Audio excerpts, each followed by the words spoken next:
जुड़ी हुई है। तो आइए सुनते हैं आगे की कहानी साधक की जुबानी। मित्रों, जैसा कि मैंने सूरज को अपने कई अनुभव भेजे हैं, तो आज मैं फिर से एक और अनुभव आप लोगों के साथ साझा करना चाहता हूँ। और मैंने पिछले अनुभव में ये बताया था कि मैंने अगिया बेताल और तेलिया मसान जैसे कई सारी शक्तियों को सिद्ध किया है। तो ये बात तब की है जब मेरे गुरुजी ने अगिया बेताल के बारे में बताया था, लेकिन मैं उनसे बेताल के बारे में और भी गहराई से जानना चाहता था। अब तो मेरे गुरुजी इस दुनिया में नहीं है, लेकिन जब भी मुझ पर कोई भी विपदा आती है तो मैं अपने गुरु को याद करके उनसे साक्षात बातें करता हूँ। ये कुछ साल पहले की बात है, जब मैं अपने गुरुजी के कुटिया में अपने गुरुजी के पांव दबा रहा था। मेरी एक आदत थी कि मैं अपने गुरु से हर समय कोई न कोई सवाल पूछता रहता था। उस समय रात का वक्त था और शमशान में बिल्कुल सन्नाटा छाया हुआ था और कुछ चिताएं जल रही थी। मैंने अपने गुरु से कहा, गुरुजी, जैसा कि आपने मुझे अगिया बेताल के बारे में बताया था, लेकिन मैं बेताल के बारे में और भी गहराई से जानना चाहता हूँ। मेरी ये बात सुनकर मेरे गुरुजी हंसने लगे और कहने लगे, बेटा, मुझे तेरी यही आदत तो बहुत अच्छी लगती है। तू हर चीज़ को जानने के लिए उत्सुक रहता है। मेरा आशीर्वाद है कि तू अपने जीवन में बहुत आगे जाएगा। इसके बाद मेरे गुरुजी ने बेताल के बारे में बताना शुरू किया। कहानी को आगे सुनने से पहले मैं आपको एक ऐसे ऐप के बारे में बताने वाला हूँ। हाल ही में जब मैं अपने हॉरर वीडियोस के लिए कुछ कंटेंट ढूंढ रहा था, तो मुझे एक पॉडकास्ट के बारे में पता चला, द इंडियन पैरानॉर्मल पॉडकास्ट।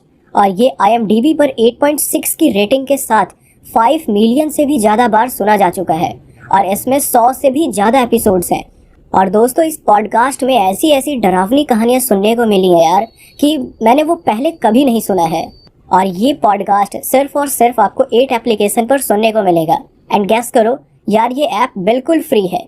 और जब मैंने इसको डाउनलोड किया तो मुझे पता चला कि जो द इंडियन पैरानॉर्मल पॉडकास्ट है, इनके अलावा भी ऐसी बहुत सारी डरावनी कहानियाँ और भी हैं यार, जिनकी ऑडियो क्वालिटी एकदम नेक्स्ट लेवल है।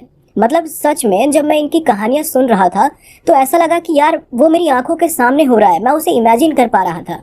तो दोस्तों, अगर आप भी मेरी तरह ऑडियो स्टोरीज के दीवाने हैं तो मैं आपको सलाह दूंगा कि एक बार ये ऐप को जरूर ट्राई करना। और दोस्तों, इस ऐप को डाउनलोड करने के लिए आपको सिंपल प्ले स्टोर पर जाना है और इसमें भी आप लोगों को आसानी हो। और डायरेक्ट अगर आप डाउनलोड करना चाहते हैं तो डिस्क्रिप्शन बॉक्स में मैंने इसका लिंक दे रखा है, आप वहां से सिंपली इसको डाउनलोड कर सकते हैं। और हाँ दोस्तों, आज की ये जो कहानी है, ये मैंने द इंडियन पैरानॉर्मल पॉडकास्ट से ही इंस्पिरेशन लेके ये कहानी को तैयार किया है।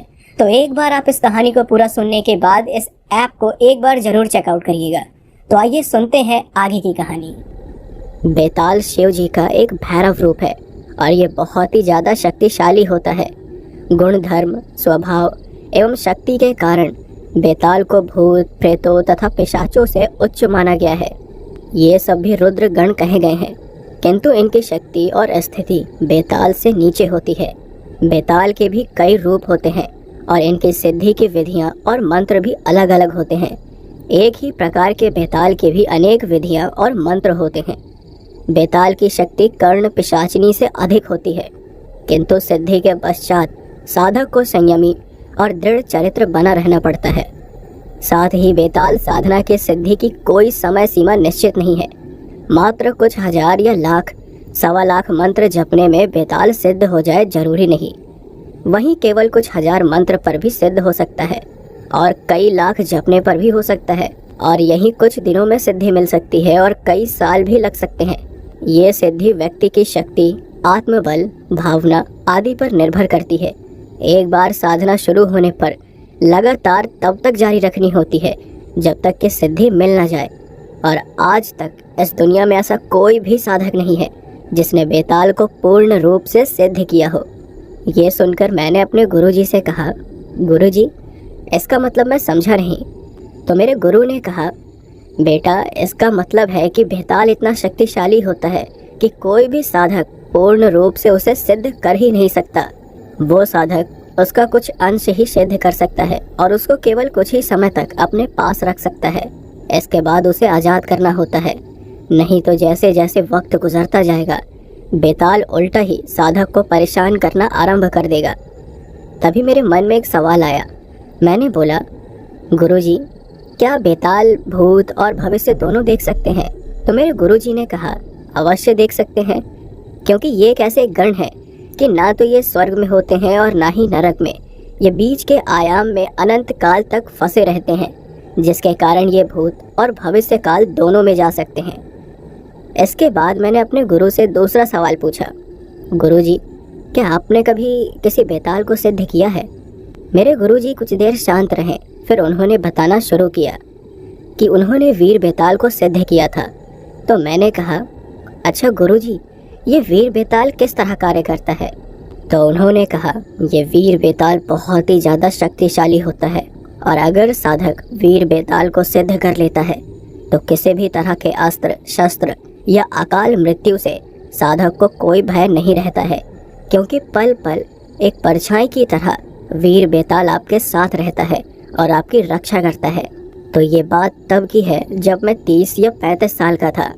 उस वक्त मेरे एक गुरु थे, मैं उनका नाम तो नहीं बता सकता क्योंकि तंत्र साधना में कुछ चीज़ें गोपनीय ही रखनी होती हैं।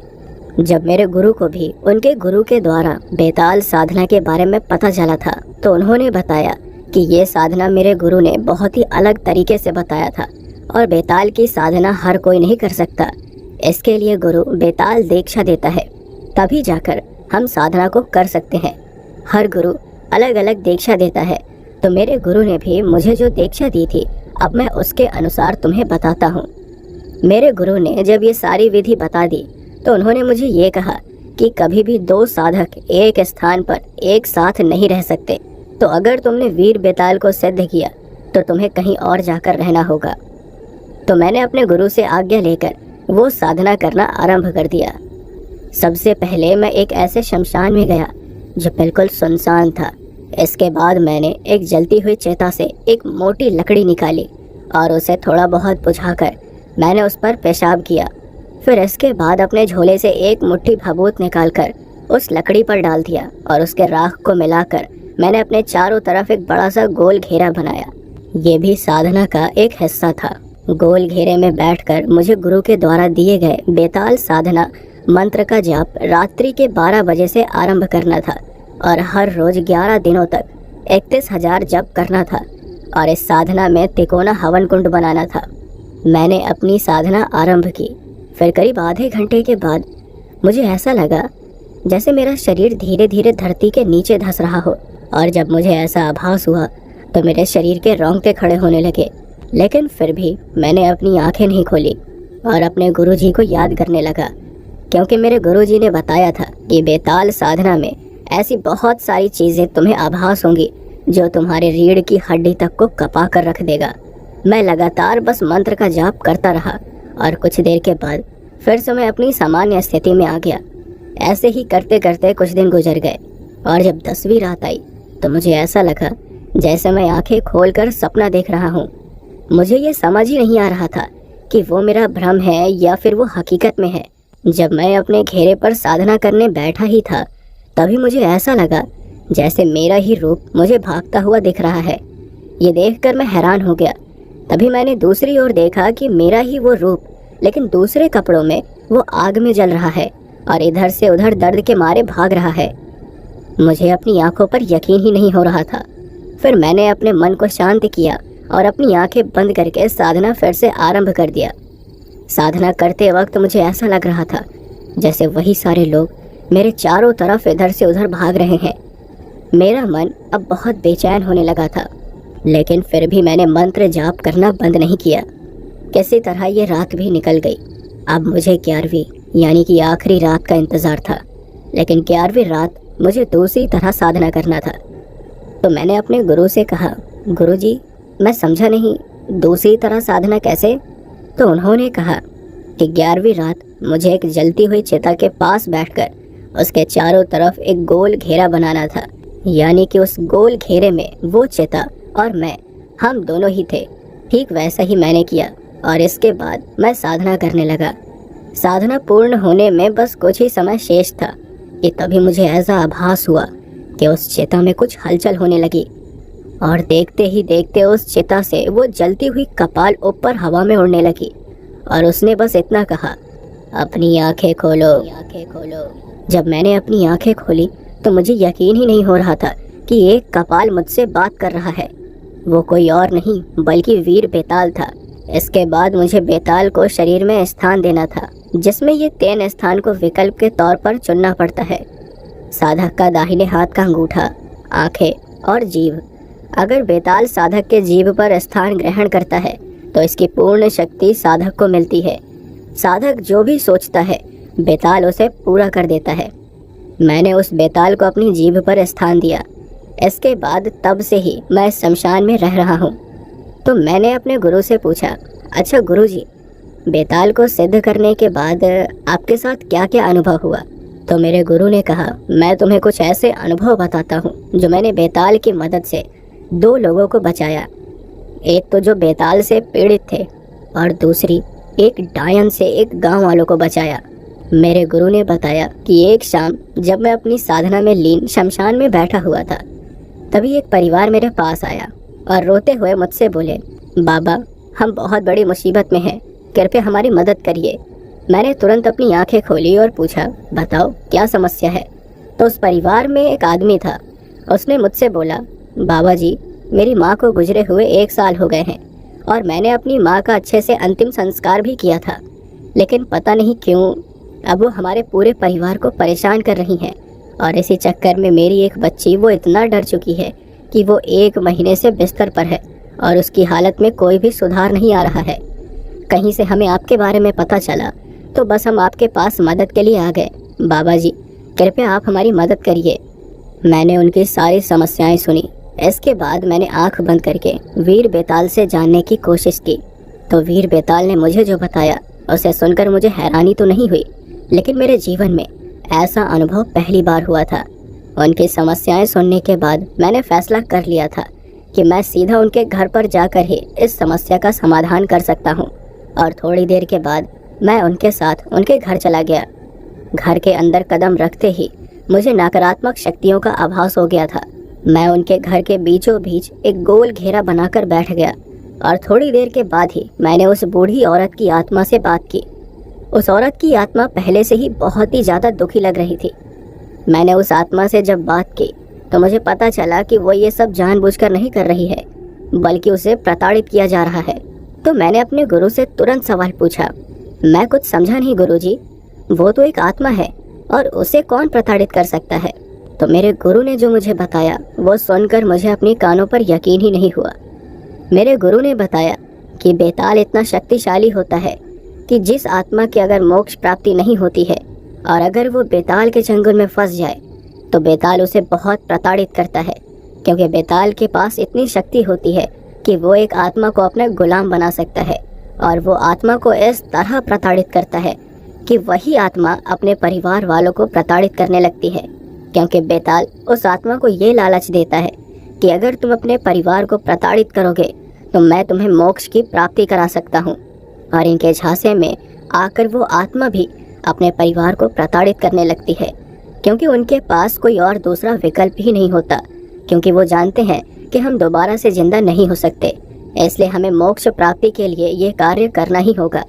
तो मैंने अपने गुरु से बोला, तो गुरुजी, तो फिर आपने उस परिवार को और उस आत्मा को बेताल से कैसे मुक्त कराया? तो मेरे गुरुजी ने कहा, वो तो अच्छा हुआ कि मेरे पास वीर बेताल था और उसी की मदद से ही मैंने उस परिवार और उस आत्मा को बचाया। और अंत में मैंने उस आत्मा से उसकी अधूरी इच्छा भी पूछी तो उसने बताया कि वो खीर पूड़ी खाना चाहती थी। फिर उसके परिवार वालों ने खीर पूड़ी बनाकर उसे भोग चढ़ाया और उसका अच्छे से अंतिम संस्कार कर दिया गया, जिससे उसकी आत्मा को मोक्ष की प्राप्ति हुई। अब मैं जो तुम्हें दूसरा अनुभव सुनाने जा रहा हूँ वो मैंने अपने जीवन में पहले कभी नहीं देखा था। एक बार जब मैं भ्रमण के लिए निकला हुआ था तो रास्ते में मुझे एक जंगल में ठहरना पड़ा। जिस पेड़ के नीचे मैं बैठा हुआ था उसके ठीक सामने एक छोटी सी झोपड़ी थी। उसमें एक पागल औरत रहती थी। वो पागल औरत देखने में किसी पिशाचिनी से कम नहीं लग रही थी। उस वक्त ठंड का मौसम था, तो मैंने सोचा कि कुछ समय के लिए मैं उस झोपड़ी में ही ठहर जाऊं। लेकिन जैसे ही मैं उस झोपड़ी के अंदर प्रवेश करता हूं तो मैं क्या देखता हूं कि उस झोपड़ी के अंदर कई सारे नौजवान लड़कों की लाश पड़ी हुई है और सबके शरीर से खून पूरी तरह निकल चुका था, यानी कि उनका शरीर पूरा सफ़ेद पड़ा हुआ था और उनके माथे के बीचों बीच एक मोटी कील गाड़ी गई थी। उनके मुंह पर हल्दी का लेप लगा हुआ था। ये देखकर मैं हैरान रह गया कि इतने सारे नौजवानों की ये हालत किसने की। मैंने जब वीर बेताल से इसके बारे में पूछा तो उसने बताया कि ये काम एक डायन का है, जो अमर होने के लिए नौजवान लड़कों का खून पीकर और उनकी बलि चढ़ाकर शैतान को अर्पित करती है, ताकि शैतान उसे अमर कर सके। इसके बाद शाम के वक्त जब वो डायन वापस अपनी झोपड़ी में आई तो उसने जब मुझे अपनी झोपड़ी में बैठा हुआ पाया तो वो गुस्से से गुर्राने लगी और उसने एक बोरे में एक नौजवान लड़के को बेहोश करके गांव से घसीटते हुए अपनी झोपड़ी के अंदर लेकर आई थी। जैसे ही वो मुझ पर हमला करने के लिए आगे बढ़ती है, तभी वीर बेताल मेरे सामने प्रकट हो जाता है और उस डायन का बाल पकड़कर उसके सिर से उखाड़ देता है। बाल उखड़ते ही वो डायन उधर ही मर जाती है और फिर थोड़ी देर के बाद उस नौजवान को होश आ जाता है। उसने मुझे धन्यवाद किया और फिर वो सही सलामत अपने गांव पहुंच गया। ये 2 अनुभव बताकर मेरे गुरुजी शांत हो गए। तो मैंने कहा, गुरुजी और बताइए ना, और क्या क्या हुआ था। लेकिन मेरे गुरुजी ने कहा, बाकी के अनुभव मैं फिर कभी बताऊंगा, अभी मुझे बहुत नींद आ रही है। फिर मैंने भी ज़्यादा जिद नहीं की और उनके पांव दबाता रहा जब तक कि वो सो नहीं गए। तो मित्रों, बस यही अनुभव था जो मेरे गुरु ने मुझे बताया था और मैंने सूरज के साथ ये अनुभव साझा किया है। उम्मीद है कि आपको ये अनुभव सुनकर कुछ सीखने और जानने को मिला होगा। मैं भी अपना अनुभव सूरज के साथ साझा करता रहूँगा, लेकिन इस वक्त मैं बहुत व्यस्त रहता हूँ। लेकिन कभी न कभी मैं फिर से अपना अनुभव दोबारा ज़रूर भेजूँगा। तो दोस्तों, आई होप आपको ये अनुभव पसंद आया होगा। तो चलिए आइए सुनते हैं अगली कहानी जो हमारे सब्सक्राइबर ने ही भेजी है। दोस्तों, लोग कहते हैं कि माँ भगवान का स्वरूप होती है और बच्चे भगवान का दूसरा रूप होते हैं। लेकिन जब किसी आत्मा का सामना माँ और बच्चे से हो जाए तो क्या हो जाता है, आज मैं आपको यही बताऊंगी। मेरा नाम मीनू सिंह है और मैं मुंबई से हूँ। मेरे साथ मेरे हस्बैंड और 11 साल का एक बेटा है। मेरे हस्बैंड का नाम आकाश है। ये स्टोरी 2008 की है, जब मेरे हस्बैंड की पोस्टिंग हिमाचल के शहर मनाली में हो गई। तब मैं बहुत खुश थी क्योंकि मनाली मेरे फेवरेट प्लेसेस में से एक था। वहाँ पर हमें एक घर भी मेरे हस्बैंड की कंपनी की तरफ से ही मिला था। वो घर दिखने में तो बहुत अच्छा और बड़ा था, पर उसकी हकीकत कुछ और ही थी। पहला दिन अच्छे से गुजरा, लेकिन 2 दिन बाद से मुझे बहुत अजीब सा लगने लगा। जैसा पहले कभी नहीं हुआ था वैसा हो रहा था। रात को अजीब अजीब से और डरावने सपने आते थे। मेरा बेटा तब तकरीबन 2 साल का था। मुझे रात को सपने आते थे जैसे कोई उसे छीन कर ले जा रहा हो। मेरी नींद खुलती तो अपने बेटे को ठीक देखकर हौसला आ जाता कि बस ये एक बुरा सपना ही था। कई दिन तक ऐसा ही चलता रहा। फिर मैंने एक दिन अपने पति से बात की तो उन्होंने कहा कि नई जगह है इसलिए ऐसा हो रहा है, तुम इसे इतना सीरियसली मत लो। तो मैंने अपने आप को किसी न किसी तरह से संभाल लिया, लेकिन ये सिलसिला ख़त्म नहीं हुआ बल्कि और बढ़ता गया। वो साया जो मुझे रात को सपने में दिखता था, उसकी शक्ल और साफ दिखने लगी थी। वो कोई औरत थी। मुझे आज भी उसकी शक्ल अच्छी तरह से याद है। मुझे रात को नींद कम आती थी और सुबह को सर में बहुत ज़्यादा दर्द होने लगा था, इसलिए मुझे दिन में नींद आ जाती थी और मैं अपने बेटे का ठीक ढंग से ख्याल भी नहीं रख पा रही थी। ये अजीब बातें फिर और बढ़ने लगी जब मैं अपने बेटे को अपने गोद में उठाती तो वो रोने लगता था और मुझसे अलग होते ही चुप हो जाता था। मुझे ऐसा लग रहा था जैसे वो मुझसे नफरत करने लगा था, और एक माँ के लिए इससे बड़े दुख की बात और क्या हो सकती है। लेकिन ये बात मैंने अपने पति को बताई जब वो शाम को ऑफिस से घर आए। अगले दिन हम अपने बेटे को लेकर डॉक्टर के पास गए तो डॉक्टर ने बोला कि इसे थोड़ा सा बुखार है इसलिए ऐसा कर रहा है। देखिए, घबराने की बात नहीं है, मैं कुछ टॉनिक लिख के दे दूंगा। ये कह के डॉक्टर हमें दिलासा देने लगे। और फिर एक दिन तो मैं चौंक ही गई जब मैंने अपने बेटे को अकेले हंसते हुए देखा। ऐसा लग रहा था जैसे वो किसी के साथ खेल रहा हो। मैं डर गई और उसे उठाकर बाहर ले गई। मेरा वहाँ रहना बहुत ही मुश्किल हो गया था। मैं अब और ज़्यादा दिन वहाँ नहीं रहना चाहती थी और उसी दिन मैंने आकाश से कहा कि वो अपनी कंपनी से कोई और घर अरेंज करने की बात करो या फिर खुद कोई और घर रेंट पे ले लो, मैं यहाँ और नहीं रुक सकती। लेकिन उसी दौरान आकाश को कंपनी के काम से कुछ दिनों के लिए गोवा जाना था, तो आकाश ने कहा कि ठीक है बाबा, तुम कुछ दिन और यहाँ रह लो, उसके बाद जब मैं काम से वापस आऊँगा तब मैं नया घर अरेंज कर लूँगा, बस। और मेरे ना चाहते हुए भी आकाश चले गए। मैं ये सोच सोच कर डर रही थी कि मैं इतने दिन कैसे रहूँगी। अपने आप को मैंने फिर किसी न किसी तरह से संभाला, क्योंकि तब मुझे ये नहीं पता था कि अगले कुछ दिनों तक मेरे साथ क्या क्या होने वाला है। और मेरे इस बैड टाइम की शुरुआत अगले ही दिन से हो गई, जब मेरी मेड ने यानी कि नौकरानी ने भी काम करने से मना कर दिया। उससे रीज़न पूछने पर उसने सिर्फ यही कहा कि अगर मैं और ज़्यादा दिन यहाँ रही तो मैं पागल हो जाऊँगी। अब मैं अपने 2 साल के बेटे के साथ अकेली उस घर में रह गई थी। उस रात मुझे फिर से वही सपना आया कि कोई भयंकर सी दिखने वाली औरत ने फिर से मेरे बाबू यानी कि मेरे बेटे को उठाकर मुझसे दूर ले जा रही है। लेकिन जब मेरी आंख खुली तो मुझे पता लगा कि वो एक सपना था। लेकिन रोज़ की तरह मेरा बेटा मेरे साथ नहीं सो रहा था, यानी वो मेरे बगल में नहीं था। ये देखकर मैं परेशान हो गई और उसे ज़ोर ज़ोर से आवाज़ देकर ढूंढने लगी। वो मेरे रूम में नहीं था। मैं बहुत परेशान हो गई थी और रोने लगी। बाबू को ढूंढते ढूंढते बाहर गई तो मेरे रोंगटे खड़े हो गए। वो घर के बाहर आंगन में खेल रहा था। मैंने उसे वहां जाकर उठाया और घर के अंदर ले आई और वो रोने लगा, जैसे वो बाहर खेल कर ज़्यादा खुश था। मैं इस बात को लेकर बहुत परेशान हो गई कि 2 साल का बच्चा बेडरूम से निकलकर घर से बाहर कैसे पहुंच गया। अब मेरा शक यकीन में बदल गया था कि इस घर में कुछ तो गड़बड़ है। मैं उस वक्त बहुत परेशान हो गई थी और मेरा आकाश से भी कांटेक्ट नहीं हो पा रहा था। और उधर बाबू को बहुत बुखार भी आ गया था। डॉक्टर उसका ट्रीटमेंट कर रहे थे, लेकिन उसका बुखार कम हो ही नहीं रहा था और मुझे उसे हॉस्पिटल में एडमिट कराना पड़ा। लेकिन फिर भी कोई फ़ायदा नहीं हो रहा था।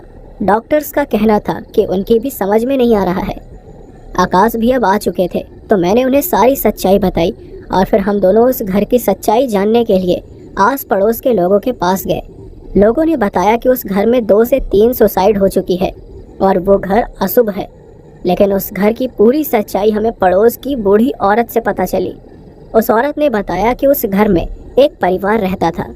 दहेज कम आने की वजह से उस घर की बहू को बहुत मारते पीटते थे वो लोग। और जब उस परिवार की बहू माँ बनने वाली थी तो उसके ससुराल वालों ने उसे बहुत मारा पीटा, जिसके कारण उसका बच्चा दुनिया में आने से पहले ही मर गया, जिसका उस लड़की को बहुत ही गहरा सदमा लगा।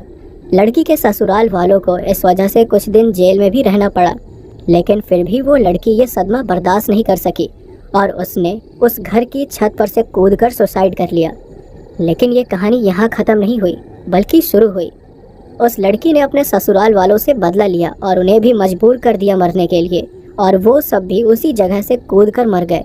और उस हादसे के बाद काफ़ी टाइम तक वो घर बंद रहा और उसके बाद जो भी उस घर में रहने आया उसका भी वही हाल हुआ। उस बूढ़ी औरत ने कहा कि भगवान की कृपा है जो आप लोग अभी तक जिंदा हो। अब हमें पता चल चुका था कि ये सब उसी आत्मा के कारण हो रहा है और हमारे बेटे को कोई डॉक्टर ठीक नहीं कर सकता। फिर हमें एक बाबा का पता चला और उस बाबा को हम अपने घर पर ले आए। घर पर आकर बाबा ने बताया कि वो आत्मा बच्चे को छोड़ना नहीं चाहती और बच्चे की जान को भी खतरा है, इसीलिए घर में एक यज्ञ कराना होगा और उस बच्चे को हॉस्पिटल से वापस उस घर में लाना होगा। हम बाबू को घर ले आए और बाबा ने मंत्र पढ़ना शुरू कर दिया और तब वो आत्मा बाबा में प्रवेश कर गई और उसने बोला कि अगर जिंदा रहना चाहते हो तो यहाँ से दूर चले जाओ, मैं अपना बच्चा किसी को भी छीनने नहीं दूंगी, चले जाओ यहाँ से। और इतना बोलकर उसने बाबा के शरीर को छोड़ दिया और बाबा बेहोश हो गए। ये सब देखकर हम बहुत ही ज़्यादा डर गए थे और कुछ भी समझ ही नहीं आ रहा था कि हम क्या करें। बाबा के होश में आने के बाद बाबा ने कहा, आपकी भलाई इसी में है कि आप दोबारा उस घर में मत जाना। वो आत्मा अगर गुस्सा हो गई तो आपकी जान को भी खतरा हो जाएगा और बच्चे को बचाना बहुत ही मुश्किल है। लेकिन मुझे ये मंजूर नहीं था। मुझे अपना बेटा ठीक वापस चाहिए था। मेरे बहुत ही फोर्स करने के बाद बाबा ने कहा कि मैं तो कुछ नहीं कर सकता, लेकिन मेरे गुरुजी कर सकते हैं। लेकिन वो यहाँ से बहुत दूर चेन्नई के एक मंदिर में मिलेंगे। अगर वो आने के लिए तैयार हो गए तो तुम्हारा बेटा बच सकता है। हम उसी वक्त चेन्नई के लिए निकल गए। बाबू की हालत बहुत ही ख़राब हो गई थी। वो आंखें तक नहीं खोल रहा था। मंदिर पहुंचकर हमने उस बाबा को देखा। वो एक अघोरी था। हमारे बिना कुछ बताए हमें देखकर ही उसने कह दिया, चले जाओ यहाँ से, तुम्हारा बेटा नहीं बचेगा। वो उसे जिंदा नहीं छोड़ेगी, मैं कुछ नहीं कर सकता। ये सुनकर हम उस अघोरी बाबा के पैरों में पड़ गए और उनसे बहुत ही मिन्नतें की। फिर बहुत मिन्नतें करने के बाद उन्होंने कहा कि इसमें तुम्हारी जान को भी खतरा हो सकता है। मैंने कहा कि मुझे मेरी जान की फिक्र नहीं है, बस मेरे बच्चे को बचा लो। बाबा फिर हमारे साथ चल पड़े। मनाली पहुंचकर हम उस घर में गए। इसके बाद बाबा एक कमरे में बैठकर मेरे बेटे को अपने पास बैठाकर और मुझे अपने सामने बैठा दिया और आकाश को घर से बाहर रहने के लिए बोल दिया और तंत्र मंत्र पढ़ना शुरू कर दिया। और थोड़ी देर के बाद अजीब अजीब सी आवाज़ें आने लगी, लेकिन उन आवाज़ों को सुनकर मुझे बहुत ही ज़्यादा डर लग रहा था। लेकिन अपने बच्चे की ज़िंदगी बचाने की जिद ने मुझे हौसला दिया था। फिर बाबा ने अपने और मेरे बेटे के आसपास एक लाइन खींच दी और मंत्र पढ़ना जारी रखा। और तब तक एक साया मेरे सामने आकर खड़ा हो गया, जिसे मैं हर रोज़ अपने सपने में देखती थी। उस आत्मा के आते ही बाबा ने कहा, चली जाओ यहाँ से, वरना तुम्हारे साथ बहुत बुरा होगा। तब उस आत्मा ने कहा कि ये मेरा बच्चा है और मैं इसे अपने पास ही रखूंगी। इसके बाद बाबा फिर से अपना तंत्र मंत्र पढ़ने लगे। तब बाबा ने मुझे कहा कि अपने बेटे का सर दोनों हाथों से पकड़ लो। अगर इस विधि के दौरान तुम्हारा हाथ छूट गया तो तुम्हारा बेटा और तुम दोनों को मैं नहीं बचा पाऊंगा। मैंने बाबू को उसके सर से पकड़ लिया और इस विधि के दौरान ऐसा लग रहा था जैसे मेरा कोई हाथ खींच रहा हो, पर मैंने बाबू को नहीं छोड़ा। दूसरी तरफ बाबा मंत्र पढ़ते गए और मेरे हाथ पर जोर लगना बंद हो गया और सारा जोर मेरी गर्दन पर लगने लगा, जैसे मेरी कोई गर्दन को दबा रहा हो। मुझे सांस लेने में भी परेशानी हो रही थी। कभी उसका असर कम हो जाता तो कभी बहुत ही ज़्यादा हो जाता। मेरे नाक और मुंह से खून बहने लगा। बाबा लगातार मंत्र पढ़ रहे थे। फिर उस रूह का मुझ पर से असर कम होने लगा। बाबा ने उसे एक मटके में कैद करके उस मटके को बांध दिया और वो मटका आकाश को नदी में बहाने के लिए बोला और आकाश ने वो मटका नदी में बहा दिया। मुझे कुछ दिनों तक हॉस्पिटल में रहना पड़ा और मेरा बाबू भी कुछ दिनों में ठीक हो गया। इस किस्से को सोचकर आज भी हमारे रोंगटे खड़े हो जाते हैं। उस अघोरी बाबा ने कहा था कि तुम और तुम्हारा पति अगर जिंदा हो तो सिर्फ और सिर्फ तुम्हारे बच्चे के कारण, क्योंकि उस आत्मा को तुम्हारे बेटे में अपना बेटा दिखता था। बस इसीलिए उसका गुस्सा ममता में बदल गया, वरना उसे काबू करना बहुत ही मुश्किल था। इसलिए हमने अपने बेटे का नाम बदलकर रक्षक रख दिया, क्योंकि उसी ने हमारी आत्मा से रक्षा की थी। ये हमारी जिंदगी का सबसे बुरा वक्त था। भगवान की दया से अब सब कुछ ठीक है और भगवान से प्रार्थना है कि आगे भी ठीक रहे।